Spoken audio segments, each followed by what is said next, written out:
Purifying soul जिया। हमारे channel को subscribe करें।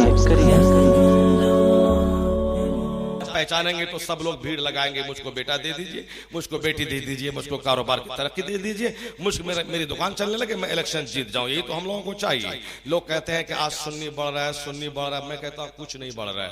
कहा कैसे? अजमेर में 10 लाख, बरेली में 10 लाख उर्स के मौके पे मैं कहता हूं सारे 10 लाख लोग जो अजमेर जाते हैं उन सबों को इलेक्शन में जीत चाहिए, शिक्षा मित्र की नौकरी चाहिए, कारोबार की तरक्की चाहिए, किसी को बेटा बेटी चाहिए। मुख्तसर लोग निकलेंगे जिसको दीनदारी चाहिए, जिसको मदीना की हाजिरी चाहिए, हज बैतुल्लाह की सादत चाहिए। या बेटा बेटी क्यों मांगता है ख्वाजा बाबा से? वहां जाओ तो दीनदारी मांगो, नमाज पढ़ने की आदत मांगो, गुनाहों का तर्क मांगो, तर्क दुनिया मांगो, हरमैन की हाजिरी की सादत मांगो, ईमान की पुख्तगी मांगो, मारिफत इलाही का नूर मांगा करो। ये सब बड़ी बड़ी बातें हैं, छोटी छोटी बातें क्यों मांगता है? और लोग कहते हैं ख्वाजा महान, इसलिए मैं कहता हूं सुनो मुझसे, ख्वाजा महान इसलिए नहीं है वो धन दौलत बेटा बेटी देते हैं। अगर मेरी आंख से देखोगे तो तुमको मानना पड़ेगा। भले इंडिया में लाखों वली हर जगहों पे छाए हैं। साउथ इंडिया में अब्दुल कादिर नागौरी, नॉर्थ में मखदूम अशरफ की चोचवी, मिडिल इंडिया में कुतुबुद्दीन बख्तियार काकी, पूरब इंडिया में यानी ईस्ट इंडिया में गौसे पंगाला, वेस्ट में मखदूम माहिर, पूरा भारत है जो औलियो सालिहीन की अजमत का खुतबा पढ़ रहा है। इन तमाम वलियों की चौखट को चूमकर शहरयार रजा कादरी अकीदत का एक जुमला देता है कि सारे वली अपनी जगह हक, लेकिन जब तक ये हिंदुस्तान रहेगा दो महान वलियों के एहसान को भूल नहीं पाएगा।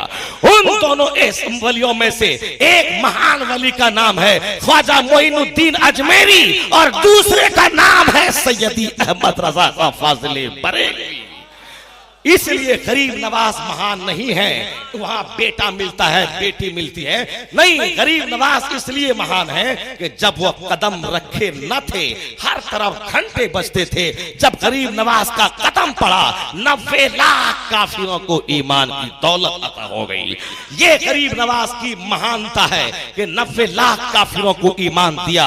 और इमाम अहमद रजा की महानता इसी में है। आज से 150 साल पहले जलसों जुलूस को रोकने वाली जमात पैदा हुई थी। अंग्रेजों ने चंद सिक्के देकर चंद गद्दारों को खरीद कर उनके कलम से लिखवा रहा था कि नबी को पीठ के पीछे की खबर नहीं। यह जलसों जुलूस बिदअत है, मुस्तफा को शैतान से कम इल्म है। ये ईद मिलादुन नबी कन्हैया के जन्म की तरह उसको मनाना है। ये ऑल फॉल पक्के रसूल पाक की अजमत सीनों से एक जमात निकाल रही थी।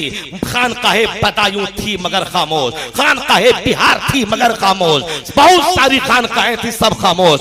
लोग कासिम नानोतवी के जुब्बा दस्तार से डरा करते थे। उनका बड़ा मदरसा है, उनके लाखों मुरीद हैं, कैसे उनको बोले कि यह जुमला गलत है। लेकिन एक नौजवान बरेली की चटाई से उभरा, कहा अभी अहमद रजा जिंदा है, मैं नहीं देखूंगा कि बड़ा मदरसा है, उनके पीछे लाखों मुरीद है। ये गुस्ताखी मुस्तफा है, ऐसा लिखने वाला इस्लाम से खारिज है। बगैर किसी की परवाह किए हुए वह मुस्तफा के इश्क की हिफाजत के लिए मैदान में आए। अकेले थे वो, लेकिन जब तुम हिंदुस्तान के मुसलमानों ने देखा यह मेरा मसीहा है जिसने मेरे ईमान को बचाया है, इश्क रिसालत को बचाया है, नामुस रिसालत की हिफाजत की है, लोग उनकी तरफ आते चले गए। कहा गरीब नवाज महान है, 90 लाख को ईमान दिया। अहमद रजा महान है, करोड़ों मुसलमानों को काफिर होने से बचा दिया। नारे तकबीर, नारे रिसालत, मसला के आला हजरत। इसलिए जरूरत इस बात की है कि अपने ईमान का और अपने अकीदे का जायजा लिया जाए और गौर फिक्र की जाए कि मैं कहाँ हूँ और मुझको क्या होना चाहिए। हर आदमी अपनी रिस्पॉन्सिबिलिटीज को महसूस करे और यही वक्त का तकाजा है। और इस्लाम का काम तो इस कदर तेजी से हो रहा है कि आज अमेरिका और यूरोप के दानिशवरों में खलबली सी मच गई है। वह लोग एक एक पॉइंट पे गौर करते हैं तो अशश करके रह जाते हैं। मैंने 2 कीमती पॉइंट आपको दिए हैं, 3rd पॉइंट में दे रहा हूं, इसको आप नोट कीजिए, दरूद पाक पढ़िए, अल्लाहुम्मा सल्ली अला सय्यदना मौलाना मुहम्मदिन मअदनिल जूद वल करम वालिही व बारिक व सल्लिम सलातो व सलामुन अलैका या रसूल अल्लाह। ये माइक्रोफोन किसी पागल ने नहीं बनाया है, 10 साल तक दिमाग जला है तब ये माइक्रोफोन बना है। हवाई जहाज जो आज 5-5, 10-10, 20-20 घंटे आसमान में उड़ता है, 500-500 लोगों को लेकर किसी दीवाने ने नहीं बनाया है। आबादी से कटकर किसी वादी में जाके खूब सघन अध्ययन किया गया है, शोध किया गया है, खोज किया गया है, खूब मेडिटेशन की गई है, पॉन्डरिंग किया गया है, खूब तहकीक, तजस्सुस, तफहुस से काम लिया गया है, तब जाके हवाई जहाज का फार्मूला पैदा हुआ है। 1903 में अमेरिका के 2 भाइयों ने इस पे काम किया है और कयामत तक जब तक यह जहाज का माहौल रहेगा, राइट ब्रदर्स अमेरिका के 2 भाइयों का नाम आता रहेगा। उन दोनों भाइयों ने फर्स्ट में हवाई जहाज का फार्मूला दिया है।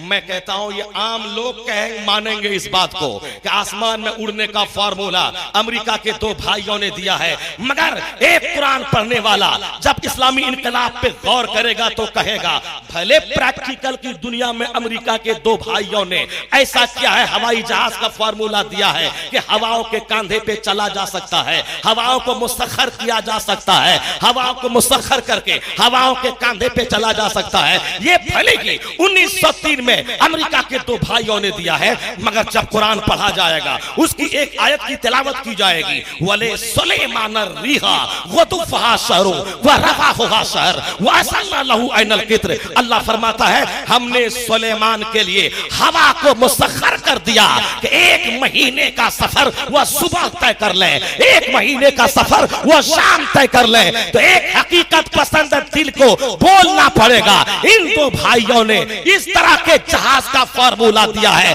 वरना हवाओं की तस्खीर का फार्मूला 1400 साल पहले से कुरान करीम में मौजूद है। हवाओं के मुसख्खर करने का फार्मूला 1400 साल पहले से कुरान करीम में मौजूद है। चौथा पॉइंट मुलाहिजा कीजिए।